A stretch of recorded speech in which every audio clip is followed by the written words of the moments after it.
Hello, guys. I just have something quick to say, and this is specifically for the men, African men especially. Please, please, always be that protector that you ought to be for your woman. Be that place of security. And I'm not just talking about finance, I'm talking in every aspect. Okay? Most women, what one thing they look out for in a man is security. That includes financial security and every other form, every other form of security. Most of the time, um, the problem that comes out from marriage is that they tend not to be that secure base for the woman, and then you know this woman starts acting up. So please just be that person that she can confide in, no matter how stupid what she wants or what she's saying is. Please just give her that listening ear. Women loves attention. When you don't give it to her, I'm sorry, but she might she might just find that solace somewhere else, not necessarily a man. It could be her phone, it could be her child. Then when she now does that, you now start acting like she's the bad person. No, she's not. You did not give it to her when she was asking and yearning for it. And maybe sometimes she even acted out and you say she's nagging, you know. What I tend to tell men is when you feel like your wife is nagging, please pay strict attention to what she's nagging about, because there are little underlying issues you have not taken care of that she's speaking on, and that's why it looks like she's nagging. Maybe if you take your time to, you know, communicate with her. If you're passing through a difficult time, please do not bear the burden alone as a man. Share it with her. She needs to know what you're going through. Okay, that's where she can also learn to manage her own emotions. But when you don't communicate this to her and you expect her to just know it by smelling her nose, then you've gotten it all wrong, because she will start see, the devil, he's not joking with marriages. He is after marriages, especially in the times we are in today. That's why there are lots of divorce on the rise. So the moment you're not communicating with her, she is going to start listening to voices in her head. Remember from the beginning, from the Adam and Eve story, Adam was not there when the devil came to Eve. So maybe Adam was always busy. This is my own ideology. I'm not saying this is what the Bible is. So this is a disclaimer right there.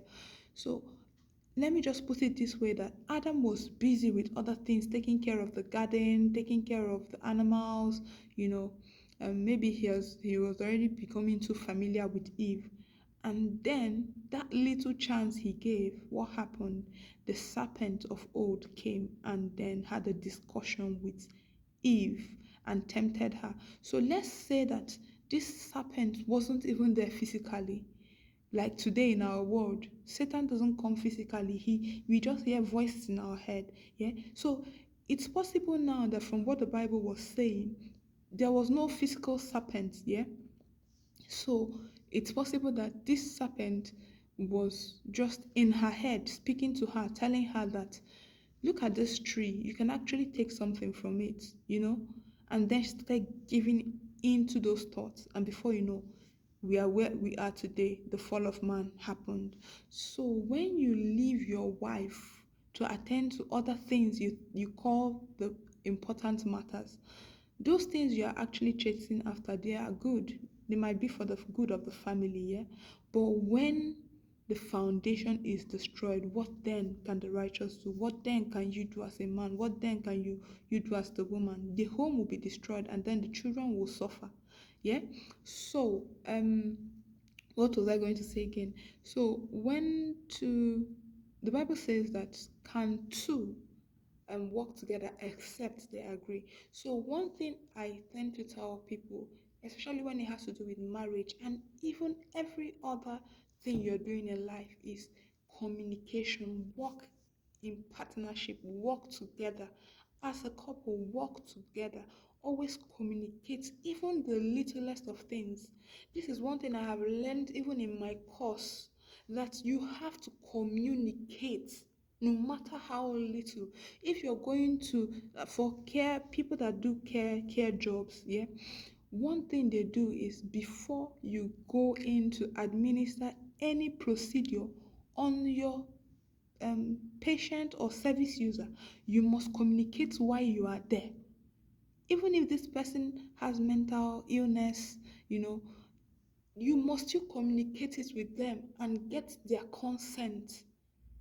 Consent, like some men, especially in Africa, we think that when you tell your woman something, or when you want to go out and you tell your woman, your wife, where you're going to, you think it's belittling, and it's really appalling to think that way. If you have that kind of mentality, I promise you, you're building um you're building your marriage like on like you're building on a castle that's going to sink in one day. You're building your castle on air, because once you don't communicate rightly with your partner, you are drifting apart emotionally. And 5 years into that marriage, you will see that you are still legally married, but you have been emotionally divorced from that partner. And that is what we have. A good number, a good percentage of marriages in Africa, in my home country, are just people living um, as couples, but emotionally they are divorced. They don't have any feelings for each other. They are just there for um, just so that the society don't see them in the wrong way. They are just there for the children, just there for one or two reasons, except the fact that they have no relationship going on anymore. And this is even a bad environment to bring up children, because you will teach them not to love, because whatever you are doing, those children, they are seeing it. So you have to be very, very careful. Men, again, this is something I need to tell you before I end this video. You can be a good father, you can be a wonderful father, a wonderful friend, a wonderful son, but it takes a lot more to be a wonderful husband, a good husband. So you must put in the work. Marriage is not one-sided. I'm specifically hitting on Africans. Marriage is not one-sided. It is not the job of a woman to do it alone. If the woman keeps doing it alone, one day she's going to get frustrated, she's going to get tired, and then in fact, I tell men something, that when your wife is complaining, still complaining, you should count it all joy and start working on it. That means that marriage is redeemable. But when a woman stops complaining and you just, whatever you do, she's okay with that, I think you should be very, very worried. In fact, I will tell you the truth. Just count that marriage done. This is the truth. I don't know if anybody is going to tell you this, but this is the truth, that if maybe you conduct your research, you would find out that this is just the truth. When your woman is still complaining of your wrongdoings, I think that marriage is still redeemable. But when she stops complaining, I think her mind, her soul, her body has left that marriage. She is just there physically, but emotionally, she has departed from you. I pray that this word of advice really helps someone out there to fix their home before it's too late. See you in my next one. Bye bye.